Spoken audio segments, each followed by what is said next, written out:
Hello everyone, कैसे हो आप सब। आई होप आप सब अच्छे होंगे और आपकी प्रिपरेशन भी अच्छी चल रही होगी। देखिए, आज हम पढ़ेंगे transfer of property act. Transfer of property act के पीवाईक्यू, जो कि एग्जाम के पॉइंट ऑफ व्यू से बहुत ही ज़्यादा हेल्पफुल होते हैं। इन क्वेश्चंस की पीवाईक्यू क्वेश्चन जितने भी ज़्यादा से ज़्यादा आप लोग सॉल्व करोगे उतना ही ज़्यादा आपके लिए ये हेल्पफुल रहेगा। ठीक है, चलिए ज़्यादा टाइम वेस्ट ना करते हुए शुरू करते हैं। Question number one. लेकिन आज की जो टेस्ट सीरीज रहेगी ये सामान्य क्वेश्चन से होगी, जैसे टीपी एक्ट का एनफोर्समेंट कब हुआ, और जो जनरल सेक्शंस जो रहते हैं डेफिनेशन को लेकर के, यहाँ से क्वेश्चन बहुत सारे पूछे जाते हैं। ठीक है, हर एग्जाम में यहाँ से क्वेश्चन आना ही आना होता है, इसलिए सबसे पहले में शुरू से हम इस टेस्ट सीरीज को स्टार्ट करेंगे। ठीक है, और ये test series complete test series आने वाली है। टोटल जितने भी टीपी एक्ट के पीवाईक्यू रहे हैं सबको लेकर के आऊँगी। ठीक है, चलिए शुरू करते हैं। क्वेश्चन नंबर वन, संपत्ति अंतरण अधिनियम 1882 कब लागू हुआ?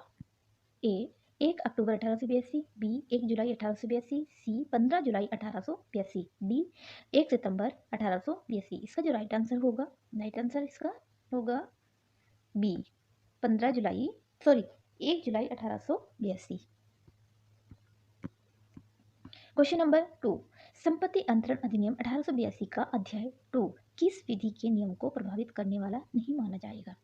ठीक है, जो चैप्टर 2 है टीपी एक्ट का, वह कौन से लॉ को प्रभावित नहीं करने किए जाने वाला माना जाएगा? ए क्रिश्चियन विधि, बी मुस्लिम विधि, सी पारसी विधि, डी उपरोक्त में से कोई नहीं। राइट आंसर होगा बी मुस्लिम विधि।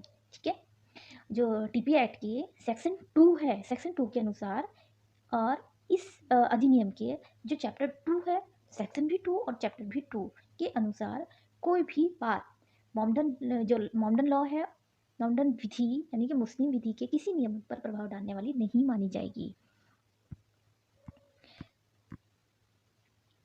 क्वेश्चन नंबर 3, संपत्ति अंतरण अधिनियम की किस धारा में संपत्ति को प्रभावित किया गया है? संपत्ति को प्रभावित किया गया है, ठीक है, कौन सी धारा में? ए धारा 1, बी धारा 2, सी धारा 3, डी इनमें से कोई नहीं। राइट आंसर होगा इसका डी, इनमें से कोई नहीं। ठीक है, संपत्ति अंतरण अधिनियम की धारा में किसी धारा में संपत्ति को परिभाषित नहीं किया गया है। ठीक है, लेकिन टीपी एक्ट की जो सेक्शन 3 है, सेक्शन 3 में अचल संपत्ति को परिभाषित किया गया है, लेकिन संपत्ति को टीपी एक्ट की किसी भी धारा में परिभाषित नहीं किया गया है। क्वेश्चन नंबर 4, निम्नलिखित में से कौन सी धारा संपत्ति अंतरण को परिभाषित करती है? ए धारा 2, बी धारा 3, सी धारा 4, डी धारा 5। इसका जो राइट आंसर होगा डी धारा 5। ओके, धारा 5 इसका राइट आंसर होगा। धारा 5 में संपत्ति अंतरण को परिभाषित किया गया है। क्वेश्चन नंबर 5, संपत्ति के अधिकार के संबंध में निम्न में से कौन सा कथन सत्य है? ए संपत्ति का अधिकार एक मूलभूत अधिकार है, बी यह एक संवैधानिक अधिकार है, सी ऐसा कोई अधिकार अस्तित्व में नहीं है, डी इनमें से कोई नहीं। इसका जो राइट आंसर होगा, राइट आंसर बी, यह एक संवैधानिक अधिकार है। ठीक है, संवैधानिक अधिकार का जो प्रावधान है वो कहाँ दिया गया है? कॉन्स्टिट्यूशन के आर्टिकल 300A के अंतर्गत ये इसका जो प्रोविजन है दिया गया है। ठीक है, संवैधानिक अधिकार का जो संपत्ति का अधिकार है वो कैसा अधिकार है? कॉन्स्टिट्यूशनल राइट्स है। ठीक है, जिसमें से किसी व्यक्ति को उसकी संपत्ति से यदि वंचित भी किया जाएगा तो कैसे किया जाएगा? विधिक प्रावधान के प्राधिकार से ही वंचित किया जा सकता है, अन्यथा नहीं। चलिए नेक्स्ट क्वेश्चन देखते हैं।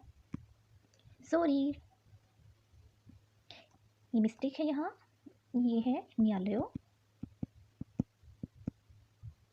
न्यायालयों ने निम्नलिखित संपत्तियों में से किसको स्थावर संपत्ति के रूप में मान्यता नहीं दी है?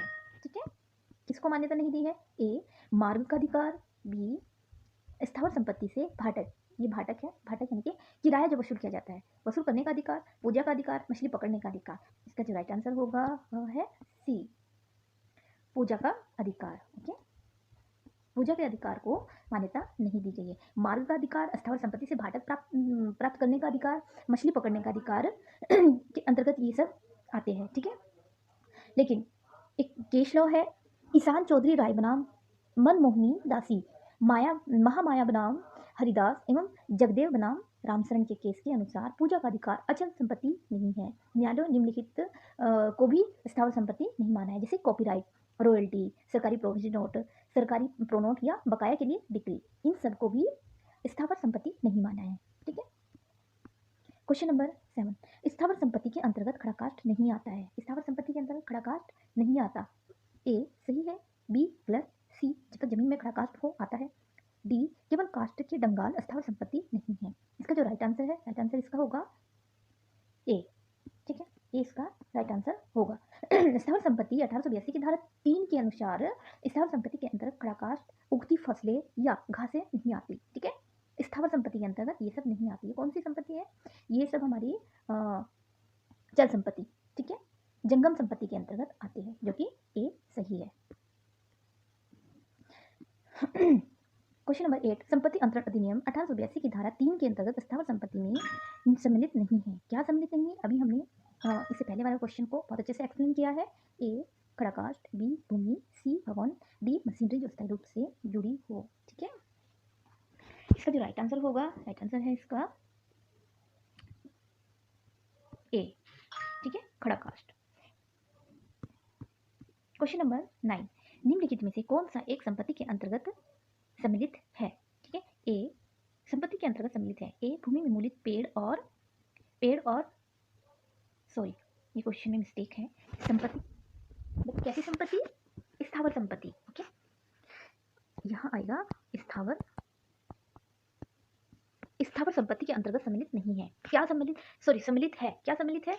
अभी हमने इससे पहले जो क्वेश्चन है वो वहां से हमने बहुत अच्छे से क्लियर किया है। क्या स्थावर, क्या जंगम संपत्ति के अंतर्गत आते हैं? देखिए, भूमि में मूलित पेड़ और झाड़ियाँ, बी उगती फसलें, सी घास, डी खड़ा कास्ट। देखिए, जो स्थावर संपत्ति में सम्मिलित है वो क्या है? भूमि में मूलित पेड़ और झाड़ियाँ, जो चीजें भूमि से जकड़ी हुई है वह क्या है? स्थावर संपत्ति, मतलब वो अस्थायी रूप से जकड़ी हुई है, उसको हम अलग नहीं कर सकते।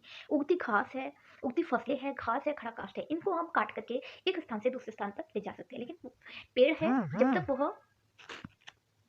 तक वह भूमि में मूलित है, जकड़ा हुआ है, तब तक वह क्या होगा? स्थावर संपत्ति होगा। ओके, क्वेश्चन नंबर 10, संपत्ति अंतरण अधिनियम के अनुसार शब्द अचल संपत्ति में क्या सम्मिलित नहीं है? अचल संपत्ति में क्या सम्मिलित नहीं है? ए जमीन, खान, ये है कृषि योग्य जमीन, डी उगती फसलें। इसका जो राइट आंसर है, राइट आंसर होगा डी उगती फसलें।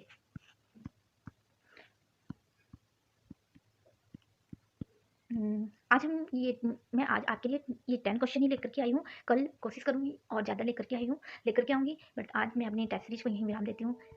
Thank you.